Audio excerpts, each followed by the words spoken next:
गज़ल दे कुछ शेर ने कि लख समझाया दिल कमले नू विच बाजार ले आवी ना। लख समझाया दिल कमले नू विच बाजार ले आवी ना। मेले दे हुण हूटे वांगर दिल विच वन सवन्ने लोक। ओदा हुसन ने वगदा पानी दिल अपनाए थल वांगू। ओदा हुसन ने वगदा पानी दिल अपनाए थल वांगू। अग तुखदी ए पानी दे विच टुरदे बन्ने बन्ने लोक। ते जदों चरखड़ी मुक जांदी ए खिच अवलड़ी पैंदी ए। जदों चरखड़ी मुक जांदी ए खिच अवलड़ी पैंदी ए।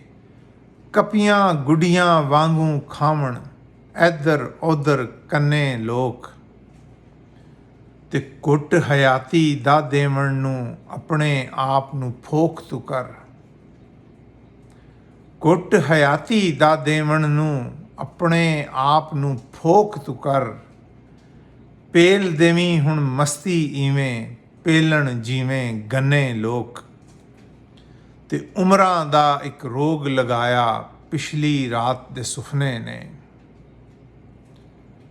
उमरां दा एक रोग लगाया पिछली रात दे सुफने ने। जिस विच वेखे चार चुफेरे मन्ने ते परमन्ने लोक। ते आखिरी शेर है कि अपने दुखां दर्दां वल ते वेखना सौखा कम महमूद। अपने दुखां दर्दां वल ते वेखना सौखा कम महमूद। अपने अथरू दे सदके जे मन्ने ते की मन्ने लोक।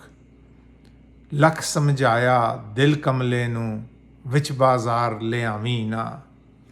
मेले दे हुण हूटे वांगर दिल विच वन सवन्ने लोक।